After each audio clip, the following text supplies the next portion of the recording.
अस्सलाम वालेकुम, मैं हूं रेहान तारिक और आप देख रहे हैं दास्तान। कायदे हिज़्ब इख्तिलाफ शहबाज शरीफ की तकरीर तीसरे रोज भी मुकम्मल नहीं हो सकी।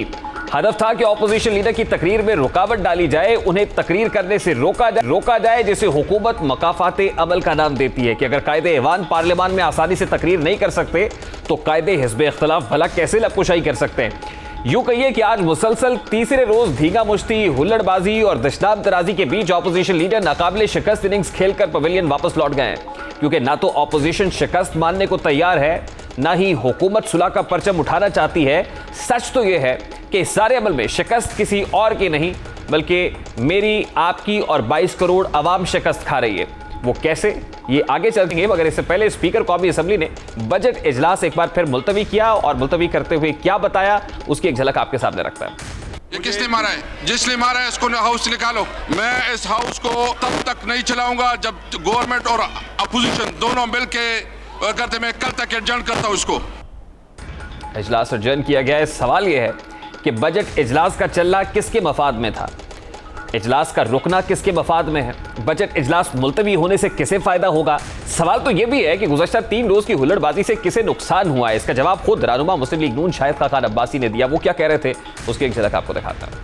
उनका मकसद सिर्फ एक होता है कि इस निज़ाम पर हर्फ आए, कि लोग ये कहें कि इस मुल्क में पार्लिमानी निज़ाम नहीं चल सकता, ये लोग असेंबली में बैठने के काबिल नहीं है, असेंबलियां जो हैं ये अवाम के मसाइल हल नहीं कर सकती। कल की वीडियो निकालें, एक एक आदमी का नाम लिखें और मुझसे आगे पूछें कि ये आदमी इलेक्ट कैसे हुआ है। जो आदमी कल गाली निकाल रहा था, किताबें मार रहा था, वो इस असेंबली के अंदर इलेक्शन चोरी करके लाया गया।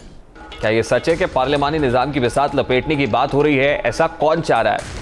आज भी ईवान की कार्रवाई से कबल ऑपोजिशन और हुकूमत ने भरपूर प्लानिंग की। स्पीकर कौमी असम्बली असद कैसर वज़ीर आज़म से मुलाकात के लिए पहुंचे तो चेयरमैन पीपल्स पार्टी बिलावल भुट्टो ने ऑपोजिशन लीडर से इजहार यकजहती किया। इस मौके पर मीडिया से बात करते हुए उनका क्या कहना था वो भी आपके सामने रखता है।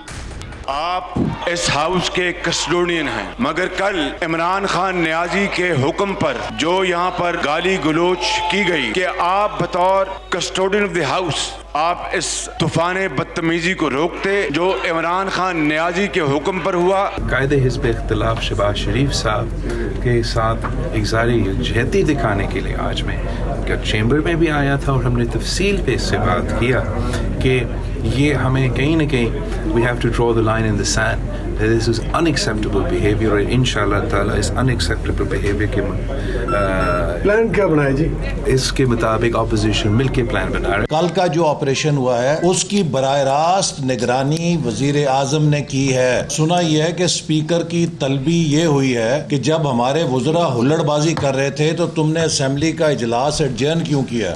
अब असम्बली में हुआ क्या है, इस पर स्पीकर कौमी असम्बली की जानिब से कार्रवाई तो की गई है और 7 अरकान असम्बली है जिनकी असम्बली में दाखिले पर पाबंदी आयद की गई, जिसमें अली गौहर खान है। मैं चाहूँगा प्रोड्यूसर अगर वो फुटेज आप दिखा सके जिसको इनसर्कल किया हुआ है। स्पीकर कौमी असम्बली की जानिब से जो कार्रवाई की गई है, अली गौहर खान, चौधरी हामिद हमीद है, शेख रुहेल अस्कर हैं, फ़हीम खान है, अब्दुल मजीद खान है, अली नवाज़ खान है, सैयद आगा रफ़ीउल्लाह है जिनका ताल्लुक पाकिस्तान पीपल्स पार्टी से, इनको हटाया गया। लेकिन ये मनाजिर आप देखिए कि जिसमें मुराद सईद साहब है, इनका ताल्लुक पाकिस्तान तहरीक इंसाफ से है, पाकिस्तान तहरीक इंसाफ के MNA हैं, वफाकी वज़ीर है मुराद सईद, और किस तरह से ये किताबें उछालते हुए, फेंकते हुए, मारते हुए दिखाई दे रहे हैं। ये वफाकी वज़ीर दिफा है परवेज़ खटक साहब, इनको भी इंसर्कल किया हुआ है। ये मुराद सईद साहब है जनाब, ये मुराद सईद साहब हैं, हुकूमती वज़ीर हैं, लेकिन इनका नाम जिन अरकान असम्बली को दाखिले से रोका गया है उनमें नहीं है। और 2 अरकान असम्बली आपको और दिखाई दे रहे हैं जिनमें शाहिद खटक साहब हैं और इकबाल आफरीदी साहब हैं। इनका ताल्लुक भी पाकिस्तान तहरीक इंसाफ से है, लेकिन इनका नाम भी उन लोगों की फहरिस्त में नहीं है जिनको स्पीकर कौमी असम्बली की जानिब से रोका गया असम्बली में दाखिल होने से।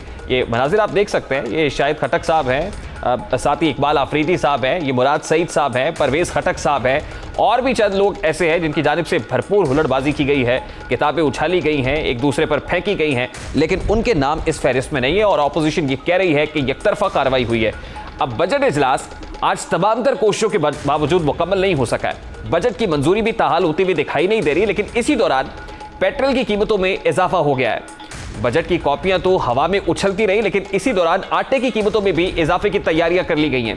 अगले माह से 20 किलो आटे के थैले की कीमत में 90 रुपये इजाफा हो जाएगा। मेंबरान असम्बली का पेट गालम गलोच, हंगामा आराई, लफ्जी गोलाबारी से तो नहीं भरा, मगर आम आदमी के मुंह से निवाला छीना जा रहा है। नान और रोटी की कीमत में इजाफे का बड़ा खतरा पैदा हो गया है। मुकदना का काम तो कानून साजी होता है कि अवामी मफाद के अंदर वो लेजिस्लेशन करे, लेकिन इसी हंगामा राई के दौरान हुकूमत की जानिब से मुतनाज़े कानून मंजूर हो चुके हैं जिन पर कोई भी बात नहीं की जा रही और ना ही अवामी नुमाइंदे इस मसले पर बात करना चाहते हैं, ना ही इस हवाले से संजीदगी का मुजाहिरा किया जा रहा है। हुकूमत ने इलेक्शन कवानीन में तरमीम के जरिए इलेक्शन कमीशन ऑफ पाकिस्तान को गैर फाल करने की बुनियाद रख दी है, जबकि इलेक्शन कमीशन ऑफ पाकिस्तान ने हुकूमती तरामीम को गैर आईनी करार दे दिया है। मुजाविज़ों के नतीजे में इलेक्शन कमीशन जैसा इदारा इंतखाबी उमूर जैसे अहम तरीन मामलात में कमजोर हो जाएगा। खबर के मुताबिक इलेक्शन कमीशन का मौक़िफ़ है कि इंतखाबी फहरिस्तें बनाने और इसकी नज़रसानी का काम नादरा के हवाले करने से कमीशन के इख्तियारात कम हो जाएंगे। हालांकि आइन में लिखा है कि पार्लियामेंट का मंजूर करदा ऐसा कोई कानून नहीं होगा जिससे कमीशन के इख्तियारात वापस लिए जा सके या उन्हें कम कर दिया जाए। इलेक्शन एक्ट के सेक्शन 17 में लिखा है कि मुतल्लिका सूबों के हर हल्के में हदबंदी रजिस्टर्ड वोटर्स की मसावी तादाद की बुनियाद पर की जाएगी। इलेक्शन कमीशन का कहना है कि यह तरमीम आइन के आर्टिकल 51 सब सेक्शन 5 की खिलाफ वर्जी है, क्योंकि इस आर्टिकल में वाज़े लिखा है कि नशिस्तों का तयन आबादी की बुनियाद पर होगा। इसी आर्टिकल में वाज़े तौर पर लिखा है कि हदबंदी आबादी की बुनियाद पर होगी, ना कि वोटर्स की बुनियाद पर।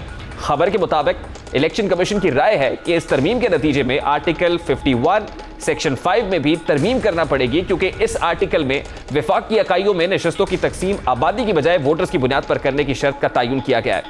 इसी में यह भी बताया गया है कि हर मरदमशुमारी के बाद हदबंदी के नताइज सरकारी सतह पर शाये किए जाएंगे। खबर के मुताबिक तरमीम के नतीजे में शहरी इलाकों की नशिस्तें बढ़ जाएंगी, क्योंकि ऐसे वोटर्स की तादाद बहुत ज्यादा है जो आर्जी तौर पर शहरों में मुकीम है। इस सूरत हाल से कम तरक्की याफ्ता और दूर दराज के इलाकों में गम व गुस्सा फैलेगा। इलेक्शन कमीशन ने राय दी है कि 18 साल से कम उम्र आबादी की नुमाइंदगी नहीं हो पाएगी, क्योंकि वसाइल की तकसीम का बुनियादी अंसर आबादी। अब इलेक्शन कमीशन का मानना है कि ऐसे ममालिक जहां वफाकी इकाइयों या रियासतों का निज़ाम है, जैसा कि अमरीका है, कनाडा है, भारत है, वहां भी हदबंदी के लिए आबादी की शर्त मुकर्रर की गई है, लिहाजा इस तरमीम की हिमायत नहीं की जा सकती। अब यही नहीं है, बल्कि हुकूमत पाकिस्तान ने इलेक्शन कमीशन में रजिस्टर्ड तमाम सियासी जमातों को अपनी सालाना आमदन और दौलत का रिकॉर्ड पेश करने से मुस्तस्ना रखने की तजवीज़ पेश की है। यानी पॉलिटिकल पार्टीज अपनी टैक्स रिटर्न्स जमा नहीं कराएंगी, उनकी आमदनी को भी टैक्स से मुस्तस्ना करार दिया गया है। पाकिस्तान तहरीक इंसाफ की हुकूमत ने इंदराज टैक्स ऑर्डिनेंस के दूसरे शेड्यूल के शिक नंबर 66 की जदूल 1 में इलेक्शन कमीशन ऑफ पाकिस्तान के साथ रजिस्टर्ड पॉलिटिकल पार्टीज शामिल करने की तजवीज़ दी है। हुकूमत ने असम्बली के सामने जो फाइनेंस बिल पेश किया है, इसमें दूसरे शेड्यूल के एक हिस्से में चंद इदारों और अफराद की आमदनी को टैक्स से मुस्तस्ना करार दिया है। बारकैफ ये सब कुछ हो रहा है जहां पार्लियामान के अंदर इल्ज़ाम तराशी हो रही है, घूंसों का तबादला हो रहा है, वहीं ये कानून साजी हो रही है पार्लियामान को बिल्डोज करके। आज जो कुछ हुआ उस पर पाकिस्तान मुस्लिम लीग नून के MNA शेख रुहेल असगर साहब की तरफ से एक मंतक पेश की गई। उन्होंने क्या कहा, जरा उसकी एक हल्की सी झलक भी आपके सामने रखता है।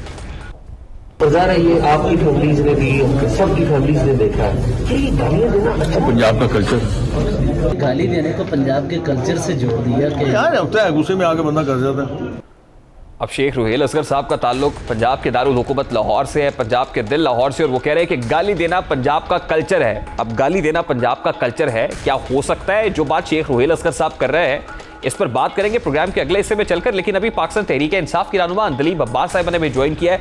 अस्सलाम वालेकुम अंदलीब साहिबा, बहुत बहुत शुक्रिया आपके वक्त के लिए। अंदलीब साहिबा, सबसे पहले तो ये फरमाइएगा कि पार्लियामान के अंदर जो कुछ हुआ, स्पीकर कौमी असम्बली की जानिब से एक्शन लिया गया, 7 अरकान असम्बली का दाखिला ममनू करार दिया गया, लेकिन ऑपोजिशन ये कह रही है सिर्फ बैलेंसिंग एक्ट है कि 3 हमारे लोगों का दाखिला ममनू हुआ, 3 उनका, एक आगा रफीउल्लाह पाकिस्तान पीपल्स पार्टी के हैं।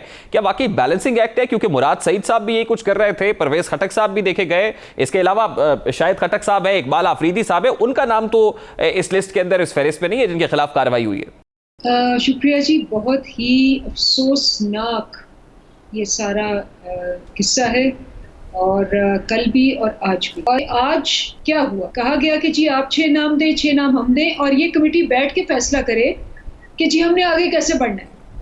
इन्होंने नाम देने से इनकार कर दिया, जिसका मतलब है कि इनकी नीयत है कि इन्होंने अवाम को आगे नहीं चलने देना। क्यों? बजट ऐसा है, ये तकरीर नहीं कर सकते। जो आपने देखा 3 घंटे की तकरीर है, शहबाज शरीफ की आए बादशाह हैं, और इसी वजह से इन्होंने ये सारा हंगामा किया। अब देखें कि इनके जो रुहेल असगर साहब हैं, उनको बैन किया गया, वो आ गए। अगर रफीउल्लाह को बैन किया गया, वो आ गए। ये इनका तकद्दस है। और माशाल्लाह रुहेल असगर साहब को जब कहा कि जी आपने गालियां क्यों दी, वो कह रहे पंजाब का कल्चर है। तो जिनका एटीट्यूड ही ये है कि हम गालियां देंगे, पंजाब पे उन्होंने इतना बड़ा इल्ज़ाम लगाया और पंजाब के कल्चर की इतनी बड़ी तज़हीक की, बल्कि पंजाब को गाली दी और पंजाबियों को गाली दी है। जैसे आपने कहा कि 3 घंटे की तकरीर ऑपोजिशन लीडर की जिसमें आए बाय शाये हैं, आपको नहीं लगता कि अगर आप उनको मौका देते बोलने का तो उसके बाद इतना माइलेज ऑपोजिशन लीडर की तकरीर को ना मिलता, या आज ऑपोजिशन जिस तरह से प्ले कर रही है उनको ये प्ले करने का मौका ना मिलता अगर ट्रेरी बेंचेस से लोग खड़े ना होते, वो किताबें ना उछालते और ये धींगा मुश्ती ना दिखाई देती पार्लियामान के अंदर? देखिए बड़ी सिंपल सी बात, पहली तकरीर हुई प्राइम मिनिस्टर बनने के बाद। ये तो हिस्ट्री में कभी नहीं हुआ क्योंकि आप सब रिकॉर्ड करते हैं, कभी हिस्ट्री में नहीं हुआ कि एक प्राइम मिनिस्टर अभी इलेक्ट हुआ हो, बोलना शुरू हो और इन्होंने इसको घेरा कर लिया हो और हमें उसको बचाना पड़े। अभी तो हुकूमत शुरू नहीं हुई और आप कहते हैं हुकूमत को गिरा देंगे। उसके बाद से उन्होंने हर दफा ये किया है, हर दफा ये किया है, हर दफा ये बात मानते हैं और कि फिर उस पर मुड़ जाते हैं। और इस दफा भी ये कह रहे थे कि प्राइम मिनिस्टर आए, अब कल कह रहे थे कि प्राइम मिनिस्टर को हम असेंबली में घुसने नहीं देंगे, घुस के देखे। बिल्कुल, वो सारे मनाजिर सुबह से देखे जा रहे हैं, वो वीडियोस वायरल भी हैं, लेकिन काबिल मुजम्मत है। अगर ऑपोजिशन बेंचेस से ये होता है काबिल मुजम्मत है, ट्रेरी बेंचेस से होता है उसको कंडेम किया जाना चाहिए। लेकिन क्या इस बार को प्लानिंग थी, कैबिनेट में ये डिसाइड हुआ था कि जैसे ही ऑपोजिशन लीडर तकरीर शुरू करेंगे ट्रेरी बेंचेस से यही कुछ होगा? नहीं, ये इस तरह से, और आपके ख्याल में कैबिनेट में ये एजेंडा होता है? बिल्कुल नहीं। लेकिन ये हमने एज अ पार्लियामेंट्री पार्टी ये कहा था कि इनसे हम रिक्वेस्ट करते हैं कि जी ये सुने और हम भी सुनेंगे, क्योंकि ये हमेशा ये होता है कि ये अपनी कह के चले जाते हैं। और आपको पता है ना शहबाज शरीफ क्या करते हैं, वो तो वैसे ही तकरीर करते हैं, उनमें इतना दम ही नहीं है, इतनी करेज ही नहीं है कि वो किसी की तकरीर सुने, वो वॉकआउट कर जाते होते हैं। एतराज ये आ रहा है कि जिन 7 लोगों पर पाबंदी आयद की गई है, फुटेज में कुछ और लोग भी देखे जा सकते हैं। जैसे आपने मुराद सईद साहब का नाम लिया है, तो मुराद सईद साहब भी देखा है कि वो बेंच के ऊपर खड़े हुए हैं, किताबें उछाल रहे हैं। शायद खटक साहब हैं, इकबाल आफरीदी हैं, इवन परवेज खटक साहब को भी देखा जा सकता है। तो वो कह रहे हैं कि ये स्पीकर ना सिर्फ ये कि इजलास को कंडक्ट करने में जानिबदार है, बल्कि कार्रवाई में भी जानिबदारी छलक रही है। देखिए 100 बंदा था वहाँ, इधर ये तो आप इधर वाली की बात कर रहे हैं ना, क्योंकि ऑब्वियसली हम तो उस वक्त वीडियोस नहीं ले रहे थे, तो ये सिर्फ हमारी वीडियोस ले रहे थे। 100 बंदा था ना, कोई इधर खड़ा था, कोई उधर खड़ा था। आपने अगर रफीउल्लाह को देखा बात, लेकिन जिन्होंने गालियां निकाली, जिन्होंने साफ वीडियोस के अंदर गालियां निकाली हैं, ये उन पे एक्शन हुआ। देखिए बजट अभी पास नहीं हुआ, पेट्रोलियम प्राइसेस बढ़ गई हैं, इसी तरह से जैसे कानून साजी हो रही है उसके ऊपर आपने देखा इलेक्शन कमीशन ऑफ पाकिस्तान का एतराज आ रहा है कि एक्स्ट्रा कॉन्स्टिट्यूशनल कुछ चीजें हो गई हैं जो तरमीमी एक्ट 2017 इलेक्शन कमीशन का, और उसमें उनका बड़ा सीरियस किस्म का एक उन्होंने रिस्पॉन्ड किया है कि इसमें जो कुछ किया है वो तकरीबन 28 ऐसी शकें हैं जो मुतसादिम है आइन से। तो अगर ऐसी कानून साजी होगी तो ये किसके मफाद में है दलीप साहब? देखिए बात यह है कि क्यों नहीं होगा बजट पे वोटिंग होगी और बजट हो जाएगा। बिल्कुल अदम एतमाद ये जितने ले आए ये इनका हक है, बजट पास कराना हमारा हक है, बजट तो हो जाएगा नंबर 1। नंबर 2, एतराज़ात के लिए ही तो डिबेट होती है। अब जिस दिन 21 बिल पास हुए, मैं आपको बता रही हूँ, आते ही इन्होंने कोरम कॉल कर लिया, कोरम हमारा पूरा था। अच्छा, फिर वो कर आके वापस आए, बिल शुरू हुए तो इनको कहा जी अपोज करें, और ये शुरू हो गए अपने हंगामे में वही मारना धाड़ना। तो स्पीकर ने बारहा कहा कि जी अगर आपके पास पॉइंट्स है बिल पे तो आप एतराज करें। बिलावल ने कहा कि मैं एतराज करना चाहता हूँ, बिलावल को माइक दिया, बिलावल कादर मंदूक खैल पे शुरू हो गया, बिलों पे एतराज ही नहीं किया। उसके बाद वॉकआउट कर गए, फिर कोरम कॉल किया, कोरम पूरा था हमारा, फिर शुरू हुई। 4 दफा कोरम कॉल किया इन्होंने और बंदे हमारे पूरे थे, उनको पता था कि बंदे पूरे हैं, उसके बावजूद 4 दफा कॉल किया। तो क्या मतलब है? हम आपको पता है ज़ैनब अलर्ट बिल जो कि इतना मासूम बिल था जिसपे सब अग्री हैं, रेप बिल इन्होंने 8 महीने ह्यूमन राइट्स कमेटी में रखा। ह्यूमन राइट्स कमेटी का चेयरमैन कौन है? बिलावल जरदारी। और फिर हमने शोर मचा के उसको निकलवा के पास किया। इन बिलों में एंटी रेप बिल था, इन बिलों में और बहुत इंपॉर्टेंट बिल थे। ये तो मफादे आमा के बिल है। मुझे बताएं कि अगर इन्होंने सोच लिया, मसला पता क्या है, हमारी लेजिस्लेशन इन बिलों को निकाल के भी इनसे डबल है। हमने इतने बिल पास करवाए हैं। नहीं, और लेकिन हर ये किस्म जो के- इलेक्शन एक्ट 2017 में तरमीमी बिल है, इस पर तो इलेक्शन कमीशन ऑफ पाकिस्तान की तरफ से तहफुजात का इजहार किया गया। इस पर ऑपोजिशन नहीं कह रही। इस पर इलेक्शन कमीशन का इजलास हुआ और उसके बाद एक जो रिलीज की है, प्रेस रिलीज आई है, उसके अंदर उन्होंने अपने तहफुजात का इजहार किया कि जो इसके अंदर तरामीम हुई हैं वो एक्स्ट्रा कॉन्स्टिट्यूशनल, मतलब ये आइन इसकी इजाजत नहीं देता, इनसे मुतसातिब और नादरा के हाथ आप मजबूत कर रहे हैं, इलेक्शन कमीशन को वीक कर रहा है। देखिए, दो चीजें, एक तो ये कि देखिए कितने अफसोस की बात है कि ऑपोजिशन का काम था ये कि इन बिलों को, बिल होता ही है, वो लाते हैं, हम लाते हैं। अब ज़ैनब अलर्ट बिल, उस पर इतनी बहस हुई, बहुत हुई, कुछ चीज़ें उनकी अच्छी थी, हमने उनकी डाली, कुछ हमारी, ऐसे ही बिल होते हैं। लेकिन जब आप बहस नहीं करना चाहते तो फिर आप ये कह रहे हैं ना कि जी हम बहस नहीं करना चाहते हैं। और जमहूरियत में क्या होता है, जब आप एब्सटेन करते हैं, नहीं होते, तो फिर जितनी मेजॉरिटी होती है बिल पास हो जाता है। ये तो जमहूरियत का तकाजा है। अब अगर ये इलेक्शन कमीशन को एतराज़ात हैं तो बिल्कुल एतराज़ात हो सकते हैं, वो हमें भेजेंगे, हम उस पर गौर करेंगे, कमेटियों में भी गौर करेंगे। हमने तो कभी ये नहीं कहा कि जी हमने नहीं सुनना। बात ये है कि ये खुद किसी किस्म का काम करने को तैयार नहीं, सिवाय गाली गलौज के, क्योंकि ये बिलीव करते हैं कि ये हमारा कल्चर है। क्योंकि आपको याद होगा ये गुल्लू बट कल्चर, जो गुल्लूक्रेसी आई थी, और फिर पोमी बट, और फिर तैफी बट, अब रोहेल बट, ये सारे के सारे ये बड़े फख्र से कहते हैं और गाली निकालते हैं पंजाब को, कि गाली, पंजाबी जो होते हैं वो गालियां निकालने का कल्चर करते हैं। कभी आपने सुना है ये? कभी इस बात को आपने कभी गौर किया है कि ये बात क्या कर रहे हैं? ये पूरे एक पंजाब को, एक कल्चर को, एक सकाफत को ये अपनी बातों से ऐसे कर रहे हैं जैसे कोई अल्लाह माफी दे, कोई वहाँ इंसान नहीं, कोई जानवर रहते हैं। बहुत शुक्रिया दलीब अब्बास साहब आपके वक्त के लिए। पाकिस्तान तहरीक इंसाफ की मरकज़ी रहनुमा दलीब अब्बास साहब हमारे साथ मौजूद थी। रुहेल असगर साहब के उस स्टेटमेंट से मुतालिक बात कर रही है जिसमें उन्होंने कहा है कि पंजाब का कल्चर है गाली देना। इससे मुतालिक हमने पब्लिक से बात की है और पब्लिक रिएक्शन इसके ऊपर क्या आ रहा है, ज़रा उसकी एक क्विक झलक आपके सामने रखते हैं, उसके बाद आगे बढ़ते हैं। यार कल्चर इनका ये इनके घर का कल्चर होगा। ये घर में बच्चों को, माओ बहनों बेटियों को गाली गलौज सिखा। गाली देना हरगिज़ पंजाब का कल्चर नहीं है। पंजाब का कल्चर मोहब्बत, रवादारी और भाईचारा है। तो होना ही है और ये होता रहा है और होता रहेगा। वो वेल एजुकेटेड लोग हैं, वो जब ऐसा करेंगे तो देखने वाले क्या समझेंगे कि क्या ऐसे लोगों को असेंबली में बैठना चाहिए? कि मेरे ख्याल में तो ये कतन पंजाब का कल्चर नहीं है। पंजाब के कल्चर में गाली गलौज कहीं भी नहीं है। और ख़ास तौर पे असम्बली पे ये जो हमारे लीडरान हैं, ये हमारे लिए रोल मॉडल इनको होना चाहिए, ना कि इस तरह के हंगामा ये होनी चाहिए। ये जो चीज़ें होती हैं ये सिर्फ पाकिस्तान के लिए नहीं, ये दूसरे मुल्क भी देख रहे होते हैं। तो ये ऐसी जगह पर बैठकर अगर ये इस तरह से गालम गलोच और इस तरह के रवैये एक दूसरे के साथ इख्तियार करेंगे तो ये एक अच्छा पैगाम नहीं जाता दूसरे मुल्कों को। शेख रुहेल असगर साहब के स्टेटमेंट पर अवाम क्या कहते हैं आपने जाना है। इसी मामले पर बात करेंगे। पाकिस्तान पीपल्स पार्टी के पंजाब के पार्लिमानी लीडर हैं हसन मुर्तज़ा साहब और फ्लोर पर भी पंजाबी बोलते हैं, उन्हीं से उन पर पॉइंट ऑफ व्यू ले लेते हैं। बहुत बहुत शुक्रिया हसन मुर्तज़ा साहब आपके वक्त के लिए। सबसे पहले तो मुझे ये बताइएगा कि ये गाली देना पंजाब का कल्चर है हसन मुर्तज़ा साहब?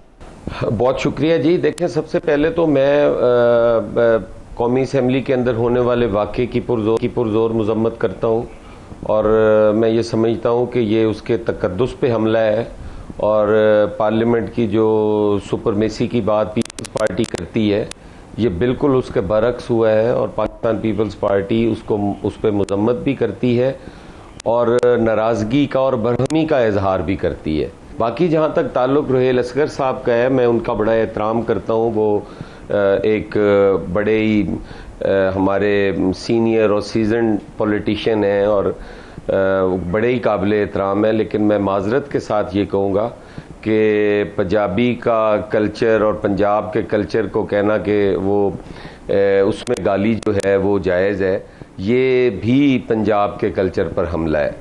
पंजाबी ज़बान तो इतनी प्यारी और मीठी ज़बान है कि आप अगर चाहते हैं इस मुल्क में और इस सूबे में अमन, तो फिर आप बुल्ले शाह को पढ़ लें, फिर आप शाह हुसैन को पढ़ लें, फिर आप मोहम्मद बख्श को पढ़ लें, फिर आप बहू सुल्तान को पढ़ लें। कहीं पर भी आपको गाली नज़र नहीं आएगी। वारिस शाह को पढ़ लें, कहीं पर आपको गाली नज़र नहीं आएगी। और इतना मोहब्बत भरा पैगाम है, इतना उनके कलाम में दर्द है कि आप महसूस करेंगे। यहाँ से ये नफरत का कल्चर खत्म हो पंजाब जाएगा। असेंबली से, और हमने पंजाब असेंबली में आपकी तकरीरें पंजाबी में सुनी है। आप चाहते हैं कि पंजाबी जबान को फरोग मिलना चाहिए जहां तक as far as Punjab assembly is concern. लेकिन आज मेंबर नेशनल असेंबली जिनका ताल्लुक पंजाब से है, पंजाब के दिल लाहौर से है, वो जब ये कहेंगे तो ऑब्वियसली ये मैसेज पूरी दुनिया में जाता है, और दुनिया में जहां जहां पंजाबी बोलने वाले लोग हैं यकीनन उनको ठेस जरूर पहुंची होगी कि हमारे कल्चर में ये तो नहीं है। अब कोई एमएनए अगर अपनी कॉन्स्टिट्यूंसी में जाता है तो उसके कॉन्स्टिट्यूएंट क्या उसके गाली में बात करते हैं? क्या वो गाली देता है और उसके बाद फिर वोट मांगते हैं? क्या हमारे घरों के अंदर गालियां दी जाती हैं और ये आम है, ये रिवाज है, ये फरोग पा गया है? ऐसा नहीं है। मैं चाहता हूं इसको जरा क्लियर करें। और क्या असेंबली के अंदर ये कहना और इसका ये जवाब पेश करना जिस तरह उन्होंने जवाब दिया है, ये जायज़ है? पंजाब हरगिज़ ये नहीं है कि उसकी ज़बान में कोई सख्त की या कोई गाली का अंसर शामिल है। यही चीज़ें हैं पंजाबी ज़बान से दूर करने के लिए जो कहा जाता है, जो कौम को और दुनिया को मैसेज दिया जाता है कि पंजाबी जो है वो तो बदतमीज़ लैंग्वेज है, उससे तो बदतमीज़ी आती है, शाइस्तगी नहीं है उसमें। और मैं बार बार इस चीज़ पे ज़ोर दे रहा हूँ कि जितनी शाइस्ता पंजाबी है, जितनी शाइस्तगी पंजाबी ज़बान के अंदर है, शायद ही आपको किसी ज़बान में मिलती हो। ये तो कोई अहले ज़बान ही समझ सकता है ना कि पंजाबी क्या है। आप देखें जितने भी पंजाबी शौरा या अदीब या सूफिया कराम हैं, उनके जो पंजाबी ज़बान के मैसेज हैं वो तो पता नहीं कब उन्होंने कहे थे, और आज तक ऐसे लगता है जैसे आज के हालात के लिए उन्होंने कहे थे। तो मैं इसकी मजम्मत करता हूँ। पंजाबी हरगिज गाली नहीं है। पंजाबी जबान जो है वो प्यार दुनिया करने भर वालों की में ज़बान है। पंजाबी बोलने वाले, पंजाबी समझने वाले जहां जहां आपको देख रहे हैं, आपको सुन रहे हैं, तो उनके लिए आप क्या मैसेज देना चाहेंगे? क्योंकि ये जो मैसेज गया है पूरी दुनिया के अंदर ये बड़ा गलत है। मैं चाहूँगा कि मैसेज के इसको कैसे कर्ब किया जा सकता है, ये इन मामलात का तदारुक कैसे है, इन गलतियों को कैसे सुधारा जा सकता है पार्लियामान के फ्लोर पर। और मैं चाहता हूँ कि पंजाबी ज़बान के अंदर ही उन तक कोई मैसेज जो आप पहुँचाना चाहें पहुँचा दें। देखें जी, मैं अगर पंजाबी ज़बान की गल करना वा तो मैं महसूस करना कि पंजाबी ज़बान जिहड़ी है वो साडी माँ बोली है, और साडी माँ बोली नूं गाली नाल मिलाना वो इंज ही है जिवें सानू गाली कढ़नी है।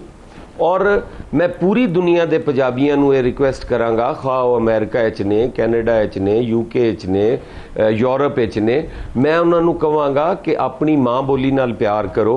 साडे कोलों साडी माँ बोली भी खोई जा रही है। सानू लोग जिहड़े ने वो अपनी बोली तो दूर करी जा रहे हैं, और सिर्फ इसलिए करी जा रहे हैं, इस बुनियाद ते करी जा रहे हैं कि इहदे विच शाइस्तगी कोई नहीं, बंदा बदतमीज़ हो जाता है। इस लैंग्वेज नाल बच्चियां नूं ना पढ़ाओ। अगर असी अपनी आने वाली नस्लों नूं पंजाबी नहीं सिखावांगे तो फिर साडी माँ बोली मुक जाएगी। और इस माँ बोली नूं खुदारा बचा लो। अज लोगों ने इनू गाली बना दिता है, कल नूं पता नहीं की कर देंगे। इस तो पहले कि कोई जबान दे नाल अलमिया हो जाए, सानू चाहिए अपनी जबान के तहफ़ुज़ लई असी गल भी करिए, और पंजाबी बोलना असी फख्र महसूस करिए कि असी पंजाबी बोल रहे हैं। बहुत बहुत शुक्रिया हसन मुर्तज़ा साहब आपके वक्त के लिए। पाकिस्तान पीपल्स पार्टी पंजाब के पार्लिमानी लीडर हमारे साथ मौजूद थे। अभी एक क्विक शॉर्ट ब्रेक लेंगे। ब्रेक के बाद जब वापस आएंगे तो कराची क्लीन अप ऑपरेशन की बात करेंगे और कब्जा कैसे खत्म होगा इस मामले को उठाएंगे। फारूक सत्तार साहब हमें ज्वाइन करेंगे। इस क्विक शॉर्ट ब्रेक के बाद हमारे साथ रहेगा।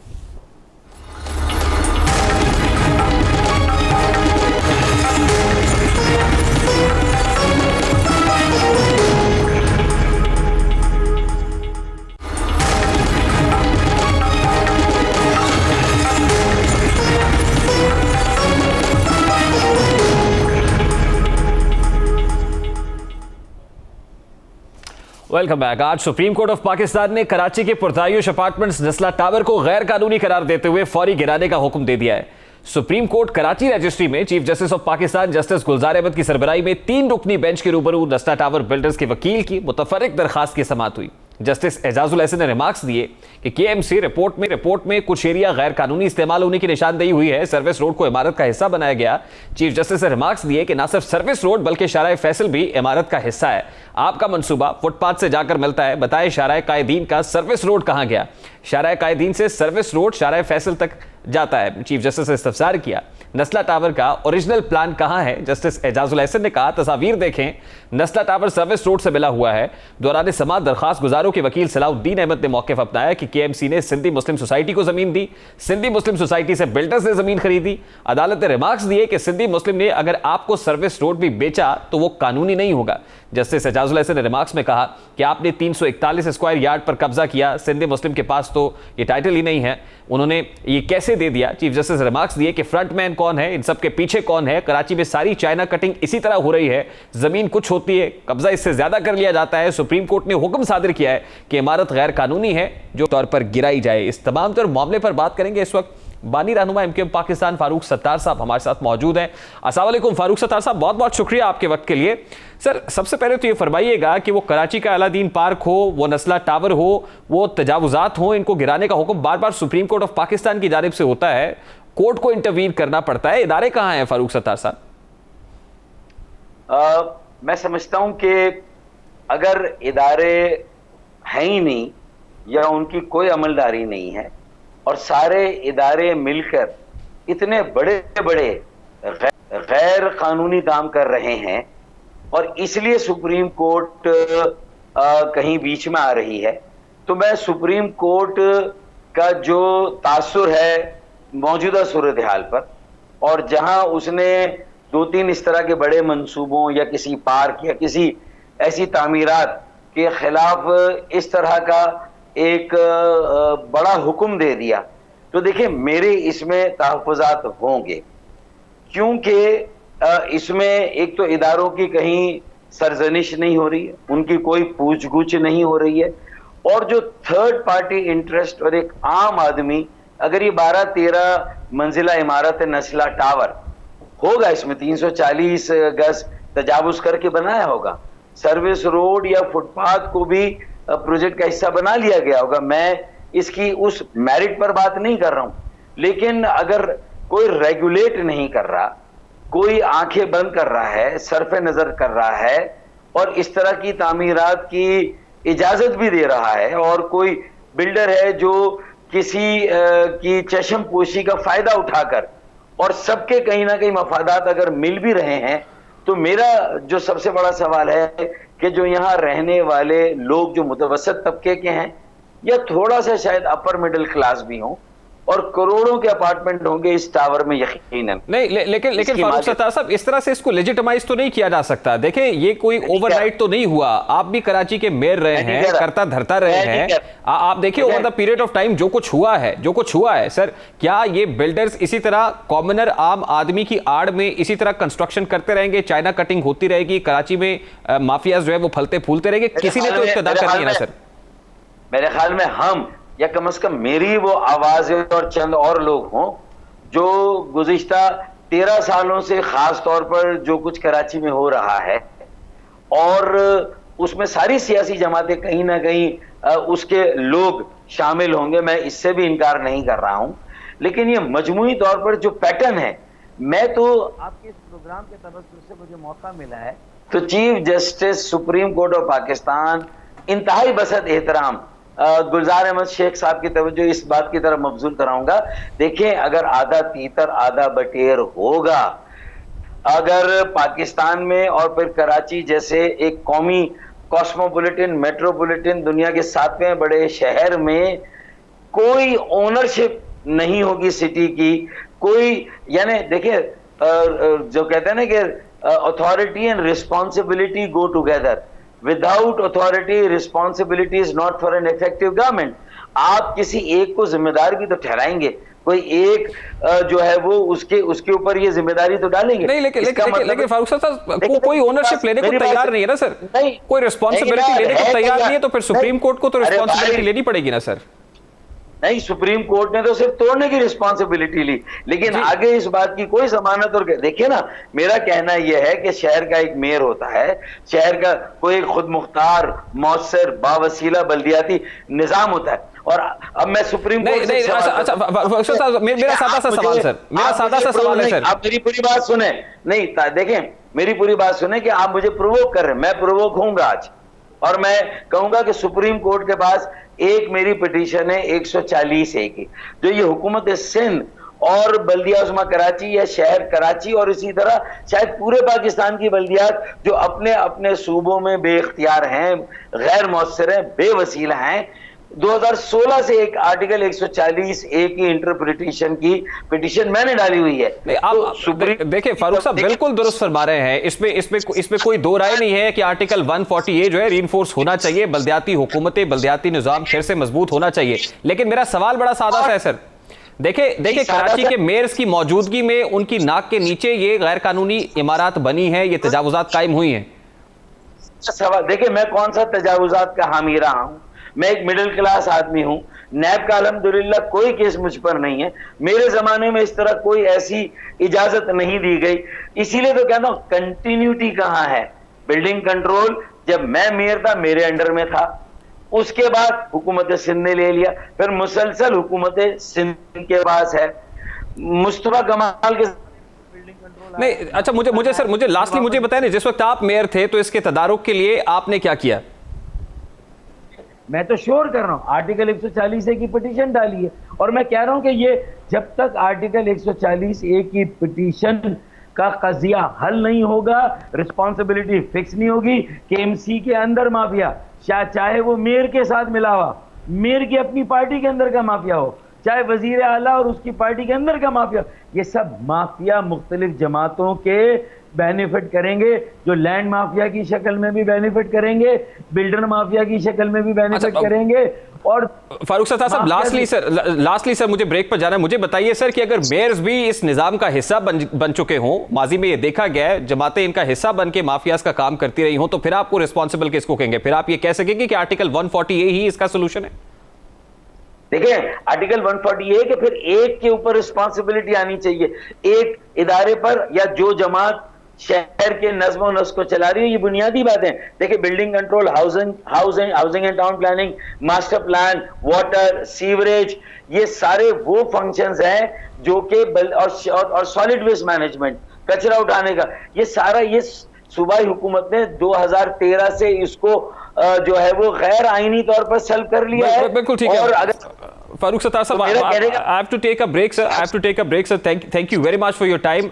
MKM पाकिस्तान के बानी नुमा सरबराह फारूक सत्तार साहब हमारे साथ मौजूद थे। उनकी गुफ्तगू आपने सुनी। अभी क्विक शॉर्ट ब्रेक की तरफ जाना है। ब्रेक के बाद जब वापस आएंगे तो अफगानिस्तान से अमरीकी फौजों का इनखिला तो हो रहा है, लेकिन जितनी तेजी से वहां पर एक बार फिर अफगान तालिबान मुतहर्रिक हो गए हैं, उससे हमारे वेस्टर्न बॉर्डर के ऊपर भी कुछ खदशात जन्म ले रहे हैं। इस मामले को उठाएंगे। इस ब्रेक के बाद हमारे साथ रहेंगे।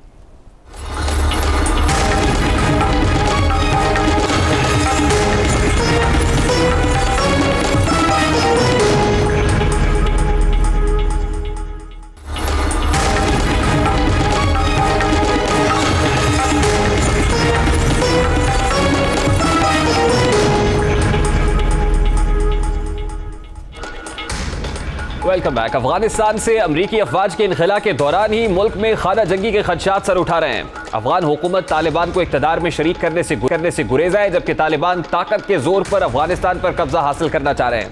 गुज़श्ता 24 घंटों के दौरान तालिबान ने अफगानिस्तान के 80 अजला पर कब्जा जमा लिया है। अफगान मीडिया ने दावा किया है कि इसी दौरान 100 तालिबान और 90 सिक्योरिटी एहलकार हैं, वो भी हलाक हुए हैं। अफगान फोर्सेज और तालिबान सूबा फारियाब के जिला दौलताबाद पर कब्जे के दावेदार हैं, जबकि सिक्योरिटी फोर्सेज का दावा है कि उन्होंने सूबा कुंदूज के खानाबाद जिला पर दोबारा कब्जा हासिल कर लिया है।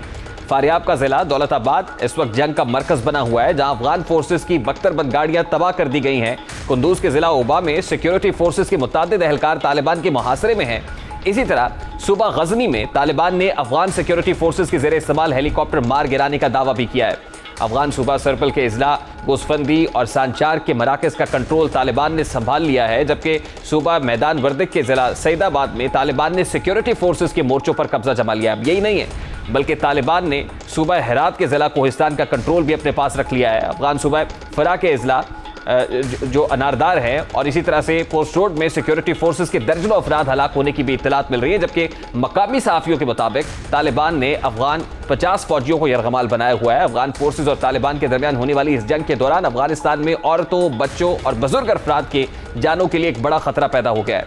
अफगानिस्तान में एक ऐसे वक्त में इक़्तिदार के लिए रस्साकशी जारी है जब अफगानिस्तान के 133 अजला यानी सिर्फ 30% हिस्से पर हुकूमत का कंट्रोल है, जबकि तालिबान 110 से ज़ायद यानी 25% इलाके पर काबिज हैं, जबकि मुल्क के 50% हिस्से पर कंट्रोल हासिल करने के लिए दोनों जानिब से सरतोड़ कोशिशें की जा रही हैं। 2014 के बाद से अफगान सिक्योरिटी फोर्सेस दिफाई अंदाज जबकि तालिबान जारहाना रवेश अख्तियार किए हुए हैं। अगर फरीकैन की अददी अक्सरियत का जायजा लिया जाए तो अफगान आर्मी और पुलिस एहलकारों की तादाद 2,73,000 है, जबकि हुकूमत ने 20,000 मजीद अफराद को भर्ती किया है। इसी तरह तालिबान कुल वक्ती तालिबान की तादाद 60,000 जबकि जुज़ वक्ती जंगजुओं की तादाद 90,000 के करीब है। अफगान हुकूमत के मुताबिक 2014 से 2021 तक तालिबान के हमलों में औसतन 1,000 सिक्योरिटी एहलकार माहाना तालिबान के हाथों मारे गए हैं। अमरीका के साथ मुआहदे और यकीन दहानी के बावजूद अफगान हुकूमत तालिबान के साथ मुज़ाकरात न करके मामलात को पेचीदा बना रही है, जिसका खमियाजा अफगान अवाम को भुगतना पड़ रहा है। हालिया बैन अल-अक़वामी सर्वेस के मुताबिक अफगानिस्तान की अवाम मसले का सियासी हल चाहते हैं, क्योंकि अफगानिस्तान गुज़श्ता कई दहाइयों से आग और खून से नबरदाज़मा है खेल रहा है, जिसका वाहिद हल मुज़ाकरात में है, डायलॉग है। ज़रूरत सब्र की है कि फ़रीक़ैन अफ़ाम व तफ़हीम की जानिब बढ़े, माहिदों का एहतराम करें और अफगान अवाम को मज़ीद मुश्तला ना करें। यही अफगानिस्तान के अंदर अमन के लिए भी ज़रूरी है और अफगान बॉर्डर्स के ऊपर भी अमन के लिए ज़रूरी है। हमारे वेस्टर्न बॉर्डर के ऊपर भी अमन के लिए इसकी अशद ज़रूरत है। ये तो था आज का दस्तक। आपसे मुलाकात होगी इंशाअल्लाह कल। अपना रखिएगा ख्याल। अल्लाह हाफ़िज़।